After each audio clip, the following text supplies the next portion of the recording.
আজি বনাম জলকীয়াৰ আচাৰ। জলকীয়াৰ আচাৰ বনাবৰ কাৰণে প্ৰথমতে মই তেলখিনি গৰম কৰি ঠাণ্ডা কৰিব লাগিব। আপোনালোকেও এনেকৈ কৰিব। প্ৰথমতে তেলটো গৰম কৰি ল'ব। তেলটো যিমানখিনি জলকীয়া হয় সেইটো হিচাপত গৰম কৰিব। মোৰ ইমানখিনি তেলৰ দৰকাৰ হ'ব। তেলখিনি গৰম কৰিবৰ কাৰণে মই গেছটো অলপ বঢ়াই দিলোঁ। যেতিয়া তেলৰ পৰা অলপ ধোঁৱা ওলোৱা আৰম্ভ হ'ব তেতিয়াই মই গেছটো অফ কৰি দিম। তাৰপিছত ঠাণ্ডা কৰি ল'ম। এতিয়া মই জলকীয়াখিনি কাটি ইয়াতে অলপ নিমখ আৰু হালধি সানি দুদিন ৰ'দত শুকুৱাই লৈছিলোঁ। এনেধৰণেৰে ডাঙৰ ডাঙৰ এই জলকীয়াৰ চাইজখিনি অলপ ডাঙৰ আছিলে। এইখিনি মই এনেকৈ মাজত দুটুকুৰা তিনিটুকুৰা কৰি কাটি দিছোঁ। কাটি ইয়াতে হালধি দিছোঁ আৰু জলকীয়াৰ গুড়ি দিছোঁ। নিমখো দিছোঁ লগতে। এনেকৈ মই 2-3 দিন শুকুৱাই ৰাখিছিলোঁ।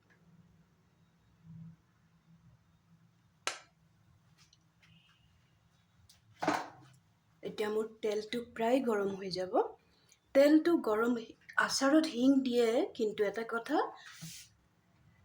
কেঁচা হিংটো দিব নালাগে। তেলটো যেতিয়া গৰম হৈ যাব তেতিয়াই ইয়াতে হিংটো দি দিব লাগে। হিঙৰ পৰিমাণটো আধা চামুচ বা 1 চামুচ, যিমানখিনি আচাৰ হ'ব সেইটো অনুপাতত দিব লাগে। মই প্ৰায় অকণমানেই আছিলে সেইটোত, এইটো হিঙে মই ব্যৱহাৰ কৰোঁ। তেলখিনি গৰম হৈ গ'ল। এতিয়া মই গোটা মছলাখিনি ভাজি ল'ব লাগিব। কি মছলা ব্যৱহাৰ কৰিম সেইটো মই আপোনালোকক দেখুৱাই আছোঁ। তেলখিনিৰ ফেনটো অকণমান নাইকিয়া হ'লেই মই নমাই থৈ দিম। নমাই কিন্তু সম্পূৰ্ণ ঠাণ্ডা কৰি ল'ব লাগিব।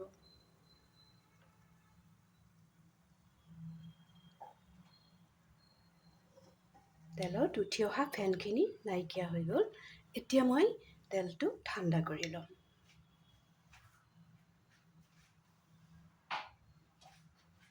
এতিয়া ইয়াতে অন্য এটা পেন বহাই দিলোঁ।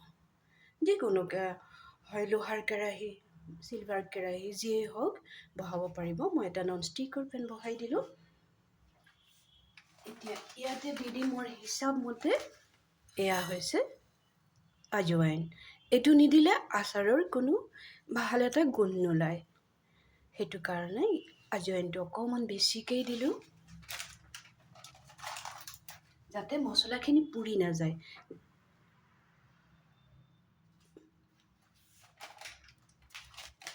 পুৰি গ'লে কিন্তু আচাৰৰ আচল টেষ্টটো নুঠিব। ইয়াতে দি দিম হিচাপ মতে অলপ সৰিয়হ। মোৰ বগা সৰিয়হটো নাছিলে কাৰণে মই ক'লা সৰিয়হটোৱে ব্যৱহাৰ কৰিছোঁ। ইয়াতে দিম অলপ মেথি। ভাগে ভাগেই দেখুৱাই দিছোঁ, পিছত মিলাই দিম।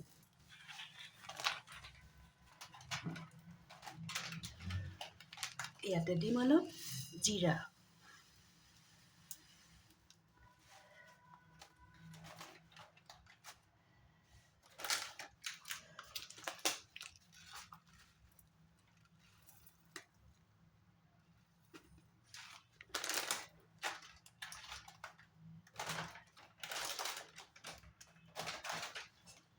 আৰু এটা বস্তু দিম, পান মছলা।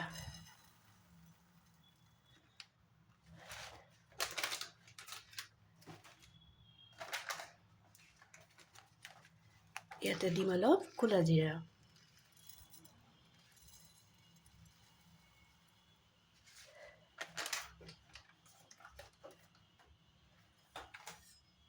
মছলাখিনি জাষ্ট গৰম হ'লেই হ'ল, পূৰা ভাজি পেলাব নালাগে।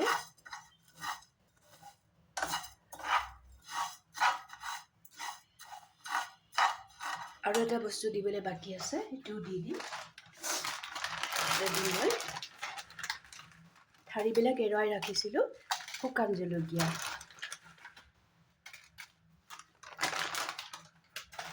যিখিনি কেঁচা জলকীয়া মই কাটি শুকুৱাই ৰাখিছিলোঁ সেইখিনি সিমান এটা জ্বলা নহয়। সেইকাৰণে মই শুকান জলকীয়াও অলপ দি দিছোঁ। এতিয়া জলকীয়া আৰু বাকী মছলা গোটেইখিনি ভালকৈ গৰম কৰি মই ঠাণ্ডা কৰি ল'ম। তাৰপিছতহে গুড়া কৰিম। গৰমে গৰমে মই গুড়া নকৰোঁ। মছলাখিনি বৰ গৰম কৰা হৈ গ'ল।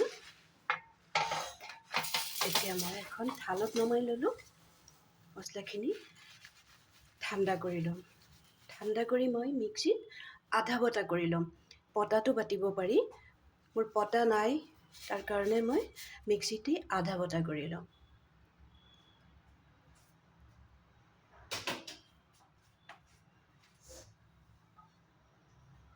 এতিয়া এই ঠাণ্ডা হোৱা তেলখিনি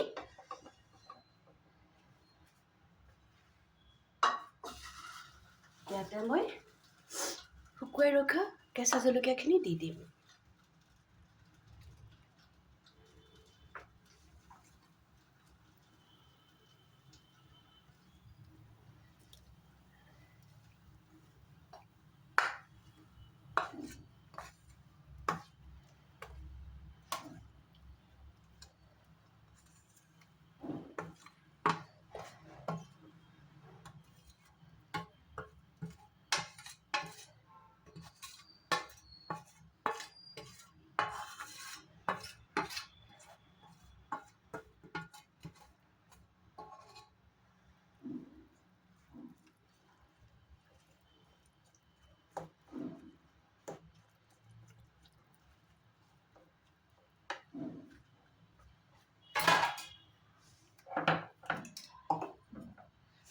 হিং কিন্তু মই তেলত দিয়েই ৰাখিছোঁ, এই কথাটো মনত ৰাখিব।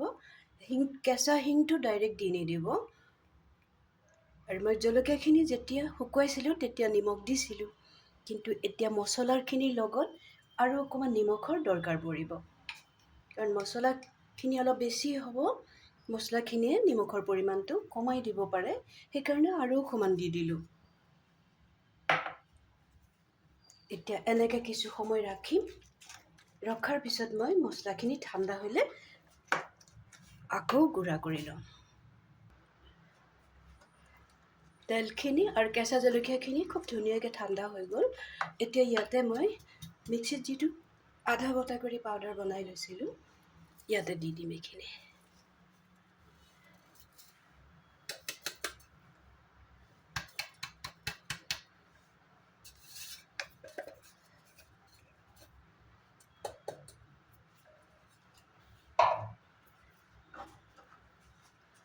দি পেলাই ভালকৈ মিলাই ল'ম।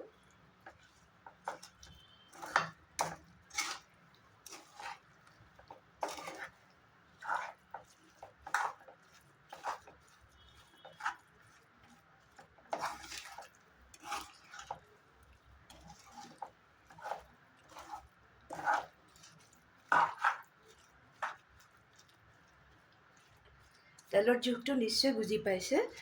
ইমানখিনিয়ে তেলৰ দৰকাৰ হ'ব। একেবাৰে যে তেলতে ডুবাই ৰাখিব লাগিব এনেকুৱা কোনো কথা নাই। আচাৰখিনি যাতে বহুত দিনলৈ ব্যৱহাৰ কৰিব পাৰি, ইয়াতে মই ভিনিগাৰ দি দিম। ইমানখিনি আচাৰৰ কাৰণে আধা কাপ ভিনিগাৰে যথেষ্ট। ভিনিগাৰখিনি দিয়াৰ পিছত ভালকৈ মিলাই দিম।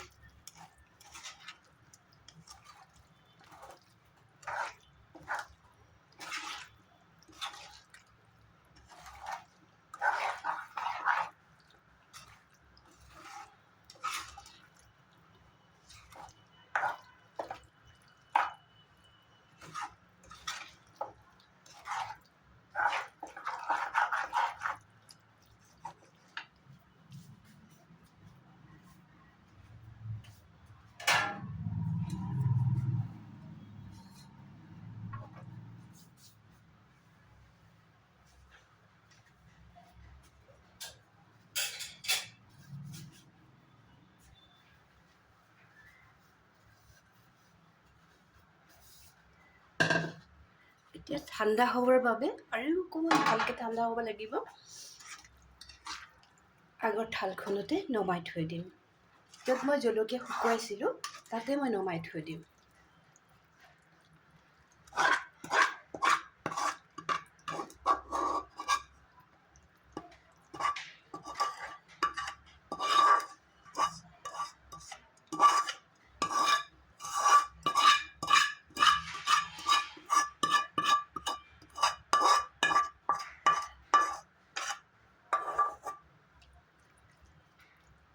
যেতিয়া সম্পূৰ্ণ ঠাণ্ডা হৈ যাব তেতিয়া মই এটা আইনাৰ বৈয়ামত ভৰাই ৰাখিম 4-5 দিনলৈ।